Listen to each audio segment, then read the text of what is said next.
Hey guys, I'm Anvita Divedi from Target for IQ, and in our general exception series of videos of IPC, today I'm gonna teach you the section 87 and section 88 which is related to the consent part of general exception. यानी कि आज मैं आपको general exception अर्थात साधारण अपवाद का section 87 और 88 पढ़ाऊंगी जो कि कंसेंट से रिलेटेड है। यानी कि ये जो जनरल एक्सेप्शन है इसमें हम कंसेंट की बात करते हैं, यानी जब सामने वाला व्यक्ति हमें कंसेंट देता है किसी कार्य को करने की तो उस केस में हम क्या क्या डिफेंस अवेल कर सकते हैं और किस तरीके से, उसकी आज हम बात करेंगे। और अगर आपको हमारे द्वारा बनाए गए वीडियोस की पीडीएफ चाहिए तो ये नंबर आपकी स्क्रीन पे फ्लैश हो रहा है, इस नंबर के थ्रू आप हमारा टेलीग्राम ग्रुप ज्वाइन कर सकते हैं और वहाँ पर आपको पीडीएफ अवेलेबल हो जाएंगे। So let's start with the video. तो ये जो जनरल एक्सेप्शन कंसेंट का वीडियो है इसको मैंने दो पार्ट में डिवाइड किया है। देखिए ये बेसिकली कंसेंट से रिलेटेड जो जितने भी अपवाद होते हैं, यानी कि कंसेंट से रिलेटेड जो डिफेंस होता है वो सेक्शन 87 से लेके सेक्शन 90 में दिया हुआ है। तो आज दो सेक्शन में कवर करूंगी, 87 और 88, और 89 और 90 मैं नेक्स्ट वीडियो में डील करूंगी। ठीक है, तो पहले हम 87 और 88 की बात करते हैं।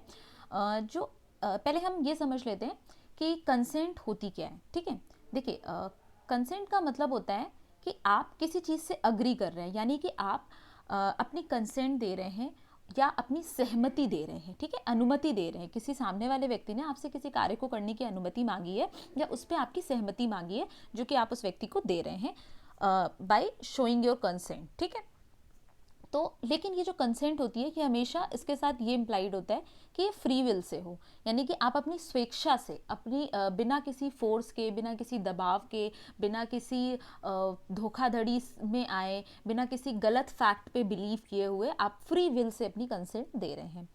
तो ये जो सेक्शन 87 और 88 है और इनफैक्ट 89 और 90 भी, तो इनमें जो कंसेंट का पार्ट है ये बेसिकली किस मैगजिम पे बेस्ड है। ये मैगजिम आपसे कई बार एग्जाम में पूछ ली जाती है कि इसका मतलब क्या होता है, या फिर सेक्शंस दे दिए जाते हैं और पूछा जाता है कि ये सेक्शंस किस मैगजिम पे बेस्ड है। ठीक है, तो ये जो वॉलेंटी नॉन फिट इंजूरिया, ठीक है, ये एक लैटिन मैगजिम है जिसे हम बोलते हैं volenti non fit injuria. Volenti यानी कि वॉलेंटरली, जब आप अपनी इच्छा से सहमत होते हैं।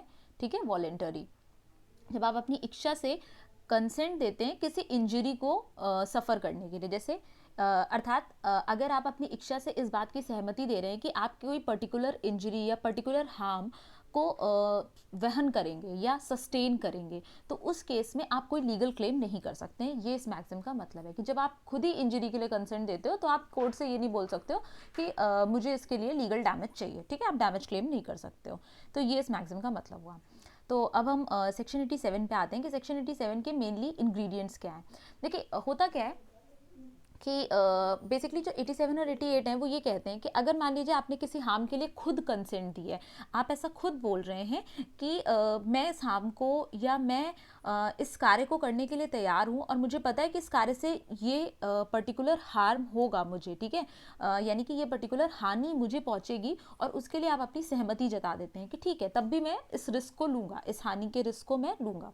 तो उस केस में आप जो सामने वाला व्यक्ति होता है वो अगर गलती से आपको वो हानि पहुंचा देता है तो वहां पर वो जिम्मेदार नहीं होगा, उसका उत्तरदायित्व नहीं होगा, उसकी कोई क्रिमिनल लाइबिलिटी नहीं बनेगी। बस 87 और 88 इतनी ही बात कहते हैं। लेकिन थोड़ा सा ट्विस्ट है, वो ट्विस्ट क्या है वो मैं आपको इंग्रेडिएंट्स के थ्रू समझा देती हूँ। तो देखिए 87 क्या कहता है कि कोई भी ऐसा एक्ट जिसमें कि सामने वाला व्यक्ति अपनी कंसेंट दे रहा हो, लेकिन वहाँ पर जब हम एक्ट कर रहे हैं तो उसमें क्या नहीं होना चाहिए, एक तो इंटेंशन नहीं होनी चाहिए डेथ कॉज करने की। यानी कि जब कोई व्यक्ति कोई ऑफेंस कमिट करता है या कोई ऐसा एक्ट कमिट करता है जो कि जिसकी सामने वाले व्यक्ति ने कंसेंट दी है और वो फिर ऑफेंस में टर्न आउट हो जाता है, तो उस केस में जो हानि सामने वाले व्यक्ति ने पहुंचाई है वो हानि इस तरीके की ना हो कि उससे किसी की डेथ हो जाए या उस व्यक्ति की डेथ हो जाए जो कंसेंट दे रहा है। ठीक है, तो पहला इंग्रेडिएंट ये है कि डेथ कॉज करने की इंटेंशन नहीं होनी चाहिए, यानी कि ये आशय नहीं होना चाहिए कि जो आप एक्ट कर रहे हैं उससे डेथ कॉज हो जाएगी, और या फिर ग्रीवियस हर्ट का आशय नहीं होना चाहिए। ग्रीवियस हर्ट का मतलब है घोर उपहति। जब आप हिंदी में बेयर एक्ट पढ़ेंगे तो ग्रीवियस हर्ट का जो टर्म है वो घोर उपहति के नाम से दिया हुआ है हिंदी की बेयर एक्ट में। ठीक है, तो यानी कि जब आप कुछ एक्ट कमिट करते हैं सामने वाले की कंसेंट से, तो उस एक्ट में आपकी इंटेंशन ये ना हो कि आप सामने वाले की मृत्यु कॉज करें या डेथ कॉज करें, और इसके अलावा उसकी घोर उपहति की का आशय ना हो आपका, ठीक है। तो एक तो ये इंग्रेडिएंट हो गया। दूसरा, आपको इस बात की नॉलेज भी ना हो कि जो एक्ट आप कमिट कर रहे हैं उससे डेथ कॉज हो सकती है या ग्रीवियस हर्ट कॉज हो सकता है, ठीक है। तो पहले तो आपका आशय नहीं होना चाहिए डेथ कॉज करने का और ग्रीवियस हर्ट कॉज करने का। दूसरा, आपको ये भी नहीं पता होना चाहिए कि आपको इस बात का ज़रा भी अंदाज़ा नहीं होना चाहिए कि उस एक्ट से डेथ भी कॉज हो सकती है, ग्रीवियस हर्ट हो सकता है। अगर आपको स्लाइटेस्ट आइडिया भी है तो वहाँ पर आप बुक हो जाएंगे आईपीसी के अंडर में, ठीक है, अर्थात आप पर केस चल जाएगा और आप लायबल ठहराए जाएंगे। उसके बाद जो सेकंड जो इम्पॉर्टेंट पॉइंट है वो ये है कि हार्म कॉज्ड विद कंसेंट, यानी कि जो हानि पहुंचाई गई है उसमें सामने वाले व्यक्ति की सहमति होनी चाहिए, उसने अपनी कंसेंट दी हो, फ्री विल से दी हो। प्लस जो पर्सन कंसेंट दे रहा है वो 18 साल से या उससे ज़्यादा की एज का हो, यानी मेजर हो, ठीक है। फिर कंसेंट जो है वो एक्सप्रेस हो या इम्प्लाइड हो, ठीक है। अब ये नहीं है जैसे कभी कभी लोग कहते हैं कि मैंने एक्सप्रेस कंसेंट नहीं दी थी, ऐसा नहीं होता। अगर आपने कंसेंट दी है वो चाहे एक्सप्रेस फॉर्म में हो या इम्प्लाइड। एक्सप्रेस का मतलब है आपने प्रत्यक्ष रूप से एकदम मुंह से बोलकर बोला है कि या लिख कर दिया है कि हाँ मेरी कंसेंट है। और कई बार होता है इम्प्लाइड होता है, मतलब कुछ केसेस में ये आप केस की सर्कमस्टांसेस देख के आप ये मान लेते हैं कि नहीं यहाँ पर निहित थी ये कंसेंट। इम्प्लाइड का मतलब निहित थी, निहितार्थ थी उसके अंतर्गत, ठीक है। तो वहाँ पर आप तो वो कंसेंट मानी जाएगी, ठीक है। तो ये 4 इंपॉर्टेंट इंग्रेडिएंट्स है सेक्शन 87 कॉन्स्टिट्यूट करने के, यानी कि अगर ये 4 इंग्रेडिएंट मौजूद हैं तो आप सेक्शन 87 का डिफेंस ले सकते हैं। आप ये कह सकते हैं कि सामने वाले व्यक्ति ने कंसेंट दी थी हार्म पहुँचाने की और इसलिए मैं लायबल नहीं हूँ, ठीक है। अब इसको मैं एक चार्ट के थ्रू बता देती हूँ आपको, तो आपको समझने में ईजी हो जाएगा और बाइफर्केशन से आपके दिमाग में ये चीज़ बैठ जाएगी, यानी याद हो जाएगा आपको। तो देखिए मेन इंपॉर्टेंट चीज़ क्या है, कंसेंट, ठीक है।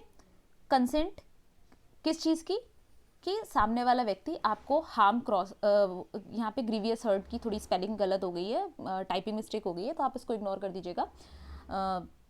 GREIVOUS होना चाहिए, वी मिसिंग है, ठीक है, मैं वी यहाँ पे लिख देती हूँ।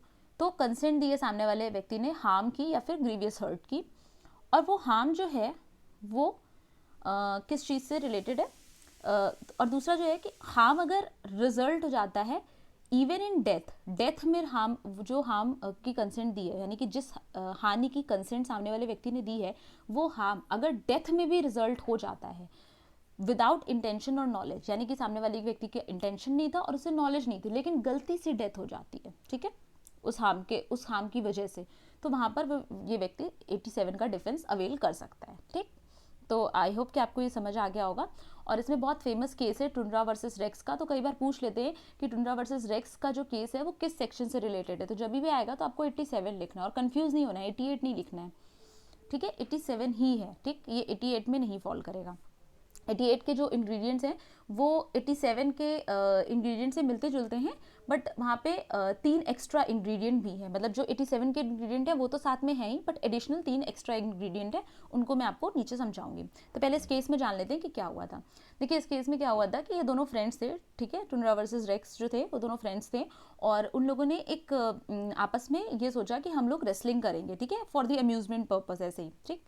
तो जब उन लोगों ने रेसलिंग स्टार्ट की तो एक फ्रेंड जो था उसने गलती से शायद ज़्यादा ज़ोर से पंच मार दिया होगा, जिसकी वजह से जो सामने वाला व्यक्ति था वो गिर गया और उसको चोट आ गई, उसके सर में चोट आ गई और उसकी डेथ हो गई।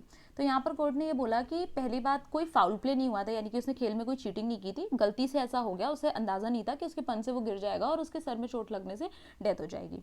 तो जब यहाँ पर इंटेंशन खराब नहीं थी, यानी कि इंटेंशन क्लियर होगी कि इंटेंशन खराब नहीं थी, वो एकदम गलती से हुआ था, एक्सीडेंटली हुआ था, तो इसलिए यहाँ पर उसको लायबल नहीं ठहराया गया। तो यानी और रेसलिंग चूंकि सामने वाले व्यक्ति की मर्जी से हो रही थी, उससे ज़बरदस्ती नहीं करवाई गई थी, तो यहाँ पर उसकी इम्प्लाइड कंसेंट मानी जाएगी, ठीक है, उस व्यक्ति की।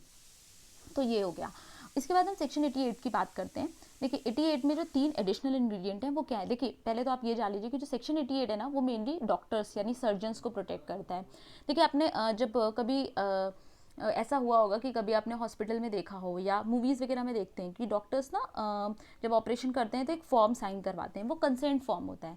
तो उसमें ये होता है कि डॉक्टर आपको ये बताते हैं कि ऐसा कुछ ऑपरेशंस ऐसे होते हैं जिनमें खतरा होता है जान को, कि कई बार व्यक्ति की डेथ कॉज हो जाती है, एनेस्थीसिया टाइम ही हो जाती है कई बार, ठीक है, ऐसा होता है। तो उस केस में जो डॉक्टर की जिम्मेदारी नहीं होगी, अगर डॉक्टर की गलती नेग्लिजेंस से नहीं हुआ है, ठीक है। नेग्लिजेंस का अलग केस हो जाता है कि डॉक्टर ने अपने पार्ट पे कोई ग्रॉस नेग्लिजेंस की है, ध्यान नहीं दिया है, तो वो बात अलग हो जाती है। बट अगर डॉक्टर ने प्रॉपर प्रिकॉशन बरता है, जितने जो कि प्रॉपर एक प्रॉपर केयर और जो कॉशन होता है वो डॉक्टर ने पूरा लिया है, और उसके बाद अगर डेथ हो जाती है ऑपरेशन टेबल पे, तो वहाँ पर ये इस फॉर्म के थ्रू डॉक्टर्स सेव हो जाते हैं। और ये ऐसा नहीं हो सकता कि बाद में आप उन पे मर्डर का केस कर दो, ठीक है, ऑब्वियसली, क्योंकि वो किसी आपके भले के लिए कार्य कर रहे हैं, आपको बेनिफिट पहुंचाने के लिए कार्य कर रहे हैं। तो जो बेनिफिट है ना, यही सेक्शन 88 का इंग्रेडिएंट है, एडिशनल इंग्रेडिएंट, जो कि 87 के इंग्रेडिएंट्स के अलावा भी दिया जाता है, ठीक है।